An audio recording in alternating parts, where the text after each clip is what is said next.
Lubog sa baha ang Barangay Rojas District sa Quezon City tuwing may malakas na ulan at bagyo. Pero kahit hindi direktang tatamaan ng bagyong Nando ang Metro Manila, handa na ang barangay sakaling kailanganin ng agarang paglikas. Sabi ng Pag-asa, uulanin din kasi ang Metro Manila dahil sa habagat na maaring palakasin ng bagyo.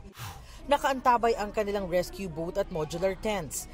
Nakahanda na rin ang kanilang evacuation center para sa mga residente. Ito pong kinatatayuan po natin ngayon, ito po yung ating priority evacuation. Tatlong evacuation po yung nagamit dito. Ito pong gym, elementary grace, at yung simbahan po.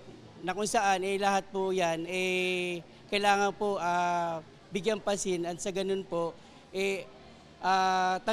ilagay sa evacuation ang parang ating mga residente po magkaroon po ng magandang kalagayan. Iligtas po sila. Si Nanay Felicidad, tanaw ang flood control project mula sa kanyang bahay na katabi ng ilog. Hindi raw niya ramdam ang pakinabang nito. Nakakasakit talaga ng loob. Pera ng tao yun, lalong bumaha. Lalong tumaas, sanaya na lang. Ayon sa Pag-asa, ang inaasahang ulang dala ng bagyong Nando pwedeng maihilan tulad sa bagyong Marce na nanalasan at nagpabaha sa Northern Luzon Nobyembre noong nakaraang taon. Kaya hindi lang yung mga nakatira sa flood-prone areas ang binibigyang babala ng Pag-asa. Ang Magat Dam ngayon ay nag-i-spill na, maapektuhan talaga siya. So magdadagdag po ng tubig ulan doon sa Magat at malamang mag-i-spill din ng medyo malaking tubig yung Magat Dam na makakaapekto dito sa Cagayan River Basin. Payo pa ng Pag-asa, isecure na ang mga bagay na madaling masira o kaya maaring tangayin ng malakas na hangin tulad ng mga tent at bubong. Pinapayuhan din ang publiko na mag-ingat sa mga punong maaring mabuwal at makapinsala.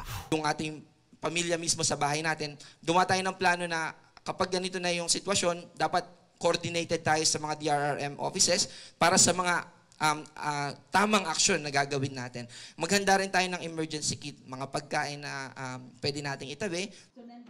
Kapag may abiso ang mga lokal na opisyal na lumikas, sumunod agad para sa kaligtasan. From Monday up until Tuesday, yun yung possible na maramdaman na hangin ng ating mga kababayan dito po sa may extreme Northern Luzon.